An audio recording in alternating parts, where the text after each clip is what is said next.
Kuha ka pa, tay. Huwag na. Nakakaliya na siya. Hindi.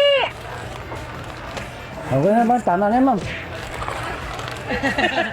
Dami na yan, ma'am. Haba buhay ko. Tay! Tumatakbo na siya. Ano pa? Pamangailangan natin. Sumakit yung ulo ni tatay. Hindi, wala kaming rep eh. Baka masira lang. Hindi naman nire-rep yan eh. Suma ba rep? Hindi na, mahal sa kuryente. Pag hindi siya tong cart, kuha pa tayo ng cart. Tay, bakit isa-isa? Masarap to, chocolate. Siya lang. Ayaw mo kumuha, pues. Ako ang kukuha.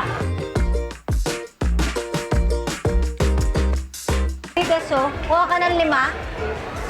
10. Siyang kabala. Gawin mo ng 3. Huwag niyo na sabihin sa kanya. Lagay niyo na sa counter. No, tay, bakit? Bakit? Nahiya po ako sa inyo. Ha? Nahiya po ako. Okay lang yan. Ngayon lang yan.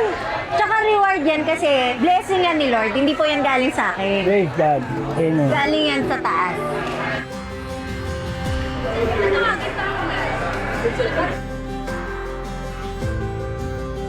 Magkano po nauuwi niyo sa bahay niyo? Minsan po, nasa 450, 4, 300. Pira po kami.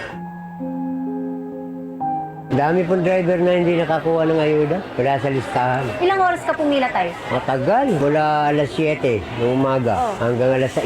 Nang gabi. Tapos wala ka nakuha. Magkano binibigay nilang ayuda pagka ganyan? 5P. Sakit lang ang damdamin ko. Kasi may nabalitaan pa ako tayo, may namatay sa Sino po? pagpila. Kasi sobrang init, as in tirik ng araw, di ba? Andun po kami nun. Tumba na lang yung mama. Wala pang kain. Pila na kami. Pang ano nga yun, para gumaan yung buhay niyo, di ba? Ngayon ko lang po natikman tong hirap ng buhay ganito. Sinabayan pa ng asawa ko, namatay. November 23 namatay asawa ko. Last year, Lalo akong naghirap. Hindi ako makabiyahe. Nagluluksa ako. pag hindi ka bumiyahe, wala ka pang kain. Wala. Ang hirap po naman yun. Tira. Itay ha, Apa. dito po ako, tutulong po ako sa inyo ha.